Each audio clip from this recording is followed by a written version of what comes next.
कहानी की शुरुआत होती है अमेज़न के रहस्यमय जंगलों से। कहा जाता है कि वहाँ पर चंद्र वृक्ष नाम का एक पेड़ है जिसकी एक फूल से दुनिया की कोई भी बीमारी और श्राप को ठीक किया जा सकता है। सदियों से कई लोग उस रहस्यमय पेड़ तक पहुँचने का रास्ता ढूंढते रहे हैं, जिसमें सबसे मशहूर थे राजा अगीरे, जिन्होंने जंगल में चंद्र वृक्ष को ढूंढने की ठान ली थी। लेकिन अमेज़न के खतरनाक जंगल के सामने उन्हें भी घुटने टेकने पड़े। लेकिन किस्मत से उन्हें एक आदिवासी कबीला उठाकर ले गया और उन्होंने उनकी जान बचा ली। उसी दौरान अगीरे ने आदिवासी कबीले के सरदार के गले में अमरशूल देख लिया, जिससे अगीरे उस रहस्यमय पेड़ तक पहुंच सकता था। फिर अगीरे सरदार से अमरशूल पत्थर मांगता है, लेकिन सरदार उसे देने से मना कर देता है। ये सुनकर अगीरे ने यहाँ पर कत्लेआम मचा दिया और पूरे कबीले को जलाकर राख कर दिया और सरदार को मार डाला। लेकिन सरदार ने अपनी आखिरी सांसों में अगीरे को श्राप दिया, जिसके दुष्परिणाम से अगीरे और उसके सभी साथी जंगल की बंदिशों में हमेशा के लिए कैद होकर रह गए। फिर हम प्रेजेंट का सीन देखते हैं, जहाँ पर एक बिल नाम का आदमी इसी कहानी के बारे में बात कर रहा होता है। वो नक्शे में एग्जैक्ट लोकेशन दिखाते हुए कहता है कि अगर उसे अमरशूल पत्थर दे दिया जाए तो वो उस रहस्यमय पेड़ को ढूंढ सकता है और उस पेड़ की मदद से वो कई खतरनाक बीमारियों की दवा बनाकर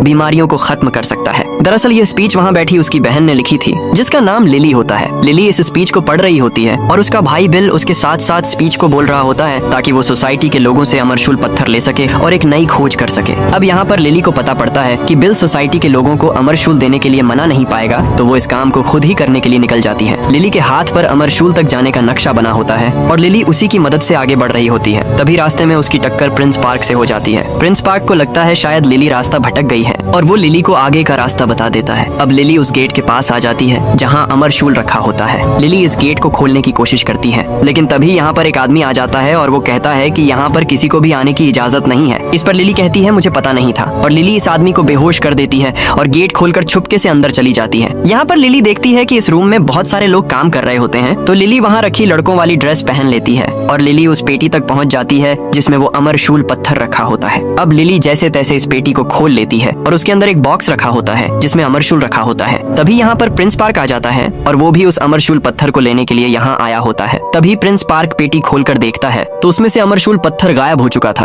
और प्रिंस पार्क लिली को वो पत्थर ले जाते हुए देख लेता है और वो लिली को पकड़ने का बोलता है। लेकिन लिली इतनी जल्दी हार मानने को तैयार नहीं थी और वो अपनी फुर्ती और सूझबूझ से यहाँ से भागने वाली होती है। लेकिन तभी प्रिंस पार्क लिली को खिड़की की तरफ गिरा देता है, जिससे लिली सीढ़ी पर बाहर की ओर लटक जाती है। तभी प्रिंस रस्सी को खोल देता है, जिससे लिली और बाहर की ओर जाकर लटक जाती है। और अब प्रिंस लिली को बचाने के लिए वो अमरशूल वाला बॉक्स मांगता है और लिली बिना सोचे समझे बॉक्स प्रिंस को दे देती है। तभी बिल नीचे एक बस को रोक देता है और लिली उस बस में कूद जाती है और यहाँ से बचकर निकल जाती है। और इधर प्रिंस उस बॉक्स को खोलकर देखता है तो उसमें अमरशूल नहीं होता। यह देखकर वह आदमी प्रिंस से माफी मांगने लगता है। तभी प्रिंस यहाँ पर एक एक करके सभी को मौत के घाट उतार देता है और लिली के बारे में उस आदमी से पूछता है। और इधर लिली और उसका भाई अमरशूल पत्थर लेकर उस रहस्यमय पेड़ की खोज में निकल पड़ते हैं। दूसरी तरफ हम अमेज़न के जंगल में फ्रैंक को देखते हैं, जो रोज कई टूरिस्टों को अपनी बोट में जंगल की सैर कराता है। लेकिन फ्रैंक सभी टूरिस्ट्स को बेवकूफ बनाकर ज्यादा पैसे ऐंठता था। वो लोगों को पागल बनाने के लिए झूठ बोलता और कुछ ट्रिक लगाता था। और उसने एक आदिवासी कबीले को भी अपने प्लान में शामिल कर रखा था, जो लोगों को डराने में फ्रैंक की मदद किया करते थे। और फ्रैंक लोगों को खुद ही खतरे में डालकर खुद ही बचा लेता था, जिससे टूरिस्ट्स को लगता था कि फ्रैंक ने अपनी जान दांव पर लगाकर उनकी जान बचाई और इसके बदले फ्रैंक लोगों से एक्स्ट्रा पैसे ले लेता था। फिर फ्रैंक सभी को घुमाकर वापस ले आता है। तभी हम यहाँ पर एक नीलो नाम के आदमी को देखते हैं, जो फ्रैंक के पास आकर उससे अपने पैसे मांगने लगता है। दरअसल फ्रैंक ने नीलो से बहुत सारा कर्जा ले रखा था। फ्रैंक उसका कर्जा नहीं लौटा पा रहा होता है, तो नीलो फ्रैंक की बोट का इंजन ही निकाल कर ले जाता है और उसे लॉक करके रख लेता है। और वहीं दूसरी ओर लिली और उसका भाई भी मिस्टर नीलो को ढूंढ रहे होते हैं, क्योंकि यहाँ पर नीलो को सब मशहूर कैप्टन के नाम से जानते हैं। लिली नीलो के ऑफिस के पास पहुंच जाती है और दूसरी तरफ फ्रैंक भी मिस्टर नीलो के रूम में खिड़की से घुस जाता है। वो अपनी बोट के इंजन को खोलने वाली चाबी चुराने आया था।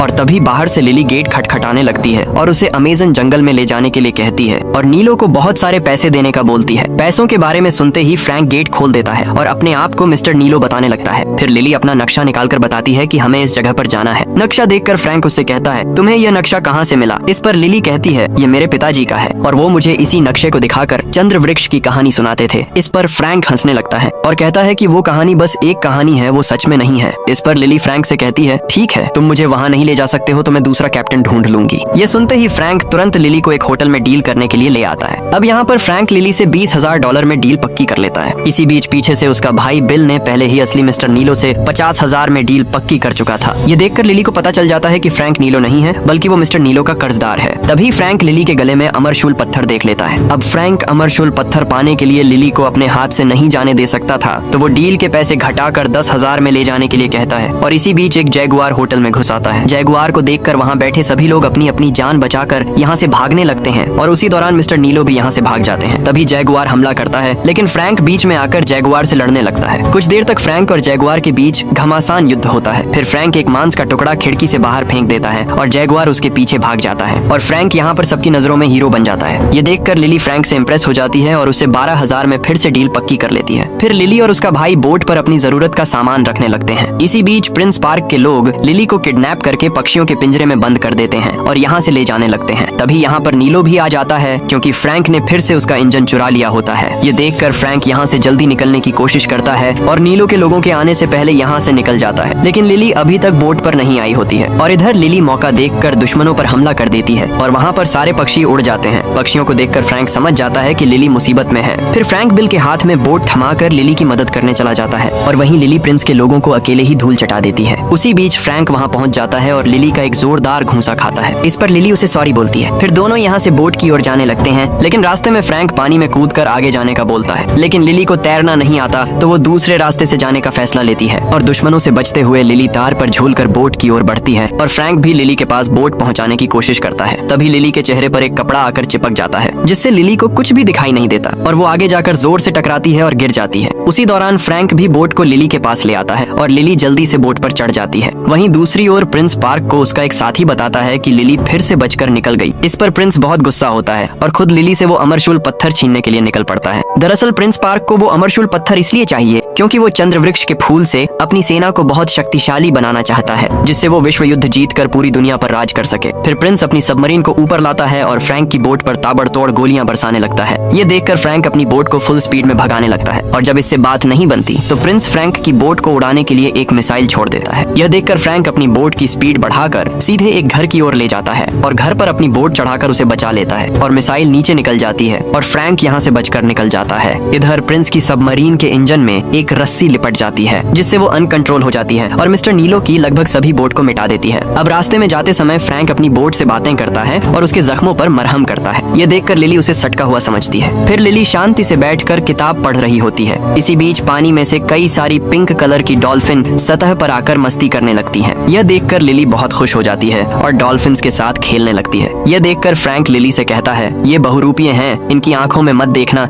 नहीं तो रात में सपने आएंगे। इसी बीच लिली अपना कैमरा निकालकर वीडियो बनाने लगती है और अब हमें पता पड़ता है कि फ्रैंक ने आज कैमरा पहली बार देखा होता है। फिर फ्रैंक भी कैमरा से वीडियो फुटेज निकालने लगता है। तभी लिली फ्रैंक से कहती है, हम गलत रास्ते पर जा रहे हैं, हमें दूसरे रास्ते से जाना है। ये सुनकर फ्रैंक कहता है, यहाँ का कप्तान मैं हूँ तो मेरे हिसाब से सबको चलना पड़ेगा। और फ्रैंक कहता है, अगर हम दूसरे रास्ते से जाएंगे तो हमारी जान को खतरा हो सकता है क्योंकि उस साइड पानी का बहाव तेज है और तुम्हें तैरना भी नहीं आता। लेकिन लिली फ्रैंक की एक भी नहीं सुनती और पैसों की धमकी देकर फ्रैंक को दूसरे रास्ते पर जाने के लिए मजबूर कर देती है। फिर फ्रैंक लिली को दूसरे रास्ते पर ले जाता है। अब चलते चलते शाम हो जाती है और थोड़ी देर बाद रात होने वाली होती है, तो फ्रैंक अपनी बोट रोककर कहता है, आज की रात यहीं पर गुजारते हैं। इस पर लिली फ्रैंक से रात में भी धीरे धीरे चलने के लिए कहती है, लेकिन इस बार फ्रैंक लिली की एक नहीं सुनता। इसी बीच बिल को जोर से भूख लगने लगती है और वो फ्रैंक से खाना मांगता है। इस पर फ्रैंक ऊपर गोली चलाता है, जिससे एक चूहा मरकर नीचे गिरता है। बिल चूहा देखकर उसे खाने से साफ मना कर देता है, लेकिन चूहा खाने के लिए नहीं बल्कि मछलियाँ पकड़ने के लिए मारा होता है। फिर फ्रैंक उससे बहुत सारी मछलियाँ पकड़ लेता है। फिर ये तीनों रात में मछलियाँ पकाकर खाते हैं और अपना पेट भरते हैं। उसी दौरान बिल को नींद आ जाती है और वो सोने चला जाता है। वहीं लिली एक पेंटिंग बना रही होती है। फ्रैंक लिली की पेंटिंग की तारीफ करता है। फिर फ्रैंक लिली से पूछता है, तुम यहाँ इस जंगल में किसी मकसद से आई हो या फिर ऐसे ही टाइम पास करने आई हो? इस पर लिली कहती है, मैं चंद्र वृक्ष को ढूंढने आई हूँ। अगर वो मुझे मिल गया तो सोचो उससे कितनी जानें बच सकती हैं। मैं उससे दुनिया की सारी बीमारियां मिटा दूंगी और उससे विज्ञान में एक नई क्रांति आ जाएगी। इसी बीच अचानक से बिल चिल्लाता हुआ बाहर आता है क्योंकि उस पर एक खतरनाक जैगुआर हमला कर देता है। ये देखकर लिली बुरी तरह घबरा जाती है। तभी फ्रैंक उस जैगुआर को अपने पास बुला लेता है। अब यहाँ हमें पता पड़ता है कि यह जैगुआर फ्रैंक का पालतू जानवर होता है और यह सब देखकर लिली फ्रैंक पर भड़क जाती है और कहती है वो लड़ाई एक नाटक थी और लिली फ्रैंक से गुस्सा होकर सोने चली जाती है। अब दूसरी तरफ हम प्रिंस पार्क और उसके साथियों को देखते हैं जो उस जगह पर आए होते हैं जहाँ पर कई साल पहले अगीरे और उसके साथियों को एक श्राप से कैद कर दिया गया था। यहाँ पर प्रिंस को अगीरे का मरा हुआ शरीर मिल जाता है। फिर प्रिंस एक डिब्बी में से नदी के पानी की 2 बूंद अगीरे के शरीर पर डालता है। दरअसल अगीरे को जिंदा होने के लिए नदी के पानी की आवश्यकता होती है, लेकिन यहाँ तक आने वाले नदी के पानी को सालों पहले ही रोक दिया गया था।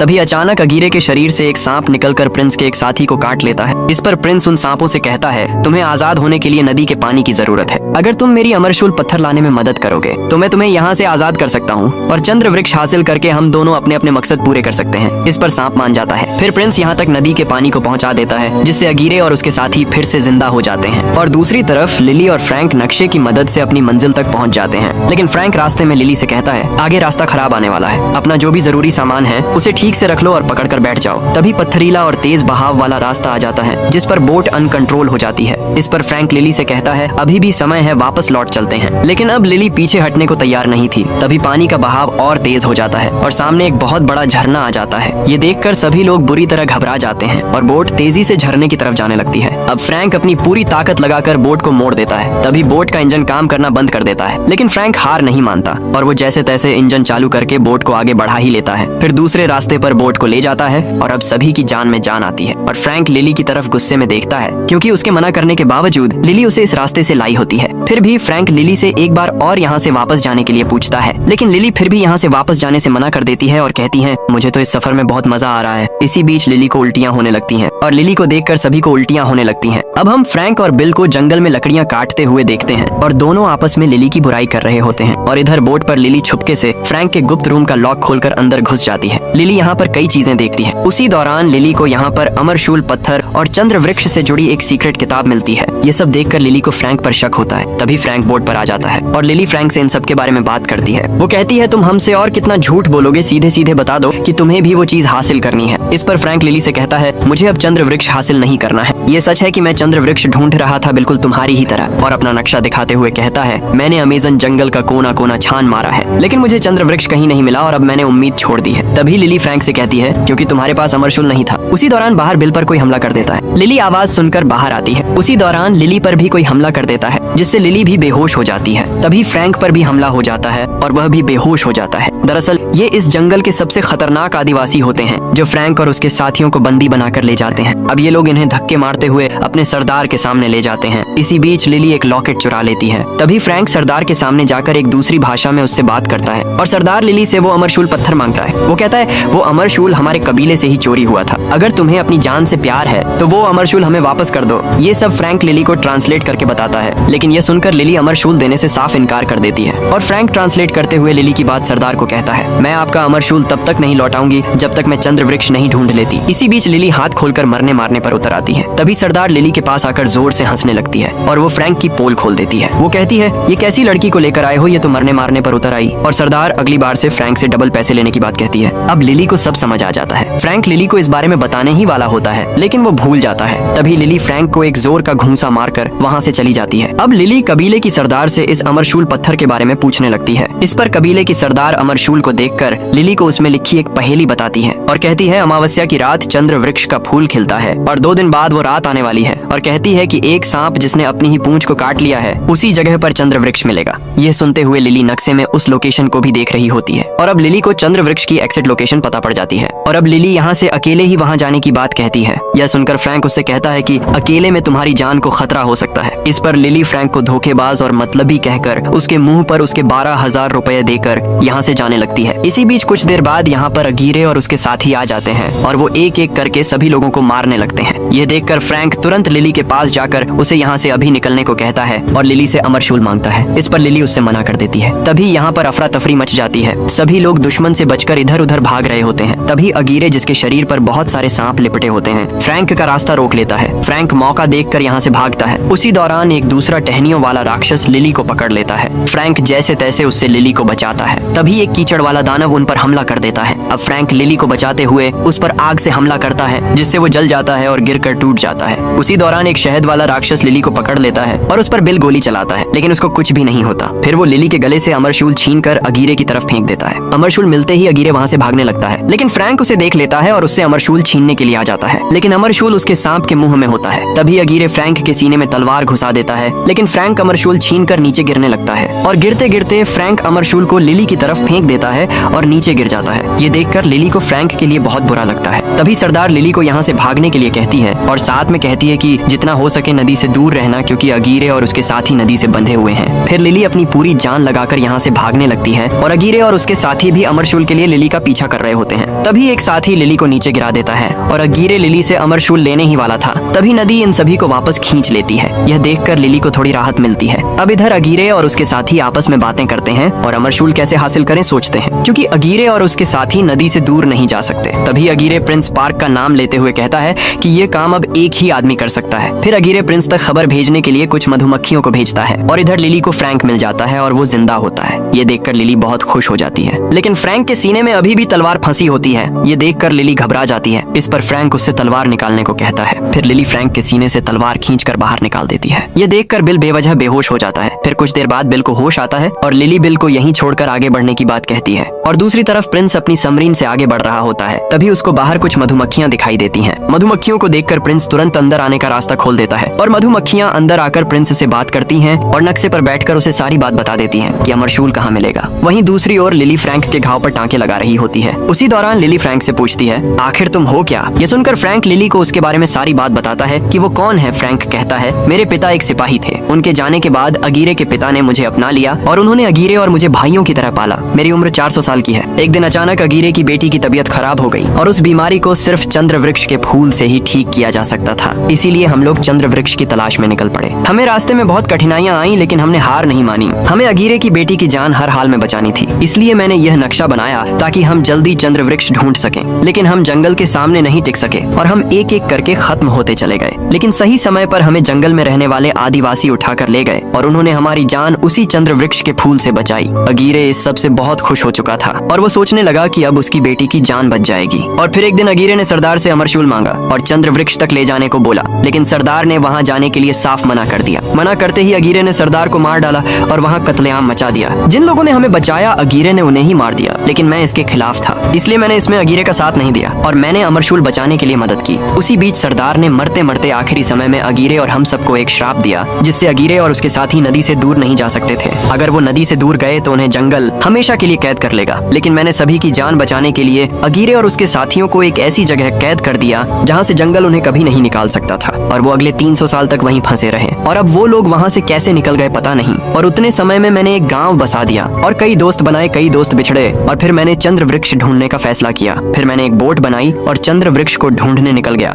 लेकिन मुझे वो कहीं नहीं मिला। चूंकि मैं नदी से दूर नहीं जा सकता था तो मैंने अपनी बोट पर टूरिस्टों को नदी की सैर कराना शुरू कर दिया और दूसरी तरफ हम बिल और सरदार को एक नाव में जाते देखते हैं। तभी यहाँ पर प्रिंस अपनी सबमरीन लेकर आ जाता है और नाव को ऊपर उठा देता है। ये देखकर सरदार पानी में कूदकर यहाँ से भाग जाती है। फिर प्रिंस बिल को अंदर ले जाकर उस आदिवासी कबीले को मिसाइल से उड़ाने की धमकी देता है और कहता है कि तुम्हारी बहन यहाँ से अमरशूल लेकर गई है, उसका पता पूछता है। तभी बिल नक्शे में उस जगह पर उंगली रखकर बता देता है और कुछ मधुमक्खियां भी उस जगह को देखने लगती हैं। तभी प्रिंस उन मधुमक्खियों को मारने लगता है और तब तक मारता है जब तक सारी नहीं मर जाती, क्योंकि प्रिंस चंद्र वृक्ष के फूल को किसी के साथ बांटना नहीं चाहता था। और इधर लिली और फ्रैंक उस जगह तक तो पहुंच जाते हैं, लेकिन उनको यहाँ पर कोई चंद्र वृक्ष का पेड़ नहीं दिख रहा होता है। ये देखते हुए फ्रैंक पानी के नीचे जाता है तो उसे वहाँ पर एक लीवर दिखता है जिसे खींचने से कोई गेट खुल सकता है, लेकिन वो ज्यादा लंबा चौड़ा होने की वजह से लीवर तक नहीं पहुँच पाता है। फिर फ्रैंक लिली को वहाँ जाने के लिए कहता है, लेकिन लिली को तैरना नहीं आता था तो फ्रैंक उसे अपने साथ वहाँ तक ले जाता है और लीवर खींचने को कहता है। इसी बीच लिली का पैर एक बटन पर रख जाता है जिससे वो वहाँ पर बंद हो जाती है। फिर फ्रैंक उसे अपने मुंह से सांस देता है और लिली उस लीवर को खींचकर खोल देती है, जिससे नदी का पानी बहना रुक जाता है। वहीं बाहर फ्रैंक पर बहुत सारी पिरान्हा मछलियां हमला कर देती हैं। उसी दौरान लिली को सांस न मिलने की वजह से वो बेहोश हो जाती है और यहाँ का सारा पानी धीरे धीरे कम होने लगता है और फ्रैंक लिली को वहाँ से निकालकर होश में लाने की कोशिश करता है। लिली होश में आते ही सीधे फ्रैंक में एक थप्पड़ मार देती है और उस पर चिल्लाने लगती है और कहती है, तुम मुझे मरने के लिए छोड़कर चले गए। इस पर फ्रैंक लिली को समझाने की कोशिश करता है, लेकिन लिली कुछ सुनने को तैयार नहीं थी। तभी फ्रैंक देखता है कि प्रिंस पार्क भी यहाँ आ चुका है, जिसके कैद में लिली का भाई बिल है और उसी की वजह से प्रिंस यहाँ तक पहुँचा है। तभी अंदर से एक मधुमक्खी निकलकर यहाँ से भाग जाती है जो गलती से बच गई थी। फिर प्रिंस लिली के पास जाकर उसे डरा धमकाकर अमरशूल उससे ले लेता है। यहाँ पर फ्रैंक चाहकर भी कुछ नहीं कर पाता है और प्रिंस फ्रैंक से चंद्र वृक्ष तक ले जाने को बोलता है। फिर फ्रैंक अपनी बोट को आगे की ओर बढ़ाता है और कुछ देर में ये सभी लोग चंद्र वृक्ष तक पहुंच जाते हैं। लेकिन पेड़ तो कई सालों से सूखा और बेजान पड़ा हुआ था, लेकिन प्रिंस जानता था कि पेड़ को फिर से जिंदा फ्रैंक या लिली ही कर सकती है, तो वो लिली से पेड़ में फूल खिलाने के लिए बोलता है। इस पर फ्रैंक फूल खिलाने के लिए मान जाता है और कहता है, इसके बदले इन दोनों को यहाँ से जाने दो और मुझे फूल की एक पंखुड़ी देनी होगी। इस पर प्रिंस फ्रैंक को एक पंखुड़ी देने के लिए मान जाता है। फिर फ्रैंक अमरशूल लेकर एक गोले के अंदर जाता है और वहाँ बनी पहेली सुलझाने की कोशिश करता है, लेकिन उससे कुछ नहीं होता। फिर प्रिंस लिली से फ्रैंक की मदद करने के लिए कहता है, लेकिन अब यहाँ पर लिली भी अपनी एक शर्त रख देती है। वो कहती है, मुझे भी एक पंखुड़ी चाहिए, तभी मैं इसमें मदद करूंगी। इस पर प्रिंस गुस्से में कहता है, मैं सिर्फ एक पंखुड़ी दूंगा, अब तुम दोनों देख लेना वो पंखुड़ी कौन रखेगा। इसी बीच फ्रैंक और लिली इशारे में कुछ बात कर लेते हैं और लिली इस काम के लिए मान जाती है। फिर दोनों मिलकर इस पहेली को सॉल्व करने के लिए अमरशूल को तोड़ते हैं और उसमें से एक गुलाबी रंग का क्रिस्टल निकलता निकलता है और उसी दौरान अमावस्या का चांद निकल आता है और क्रिस्टल की मदद से चंद्र वृक्ष में जान आ जाती है, जिससे पूरा चंद्र वृक्ष फिर से जिंदा हो जाता है और उसमें बहुत सारे फूल खिलने लगते हैं। ये देखकर सभी के होश उड़ जाते हैं और तभी प्लान के मुताबिक लिली बंदूक निकालकर फ्रैंक को गोली मार देती है, जिससे फ्रैंक पेड़ से नीचे पानी में गिर जाता है और लिली प्रिंस से कहती है अब पंखुड़ी मेरी हुई। फिर लिली और प्रिंस फूल तोड़ने आगे बढ़ते हैं, तभी चांद डूबने लगता है। वहीं नीचे फ्रैंक मरता नहीं है और वो एक एक करके प्रिंस के लोगों को मारने लगता है। इसी बीच मौका देखकर लिली रस्सी की मदद से ऊपर चढ़ जाती है और दौड़कर फूल तोड़ने जाती है और तभी चांद डूबने की वजह से पेड़ फिर से बेजान होने लगता है। सारे फूल गायब होने लगते हैं। तभी चांद पूरा डूब जाता है और लिली मौके पर पहुंचकर फूल की एक पंखुड़ी तोड़ लेती है। तभी पेड़ की डाल टूटने से लिली नीचे गिरने लगती है, लेकिन लिली एक जगह लटक जाती है और वहाँ प्रिंस आकर फूल की पंखुड़ी मांगने लगता है। तभी लिली पंखुड़ी को नीचे फ्रैंक की तरफ फेंक देती है और प्रिंस को अपने रास्ते से हटा देती है और नीचे फ्रैंक पंखुड़ी को जैसे तैसे पकड़ लेता है। तभी यहाँ पर अगीरे और उसके साथी आ जाते हैं। अब प्रिंस अगीरे के मुंह पर वार करता है और उसी कट में से सांप निकलकर प्रिंस पर हमला कर देते हैं। फिर अगीरे और उसके साथी पंखुड़ी के लिए लिली के पीछे पड़ जाते हैं। लिली अपनी जान बचाकर भाग रही होती है। ये देखकर फ्रैंक अगीरे को पंखुड़ी दिखाकर अपनी ओर आकर्षित कर लेता है और फ्रैंक बिल से कहता है अब हमारा सफर यही तक था और लिली से कहना वो मेरी जान से बढ़कर है। और फ्रैंक अपने जगुआर को भी बिल के साथ छोड़ देता है। फिर फ्रैंक अपनी बोट को फुल स्पीड में भगाने लगता है, लेकिन अगीरे और उसके साथी फ्रैंक तक पहुंच जाते हैं और उस पर हमला करने लगते हैं। लेकिन फ्रैंक एक एक करके उन्हें धूल चटा रहा होता है, लेकिन अगीरे भी पंखुड़ी छीनने के लिए अपनी पूरी ताकत लगा रहा होता है और अगीरे फ्रैंक को पकड़कर उससे पंखुड़ी मांगता है, लेकिन फ्रैंक के पास वो पंखुड़ी नहीं होती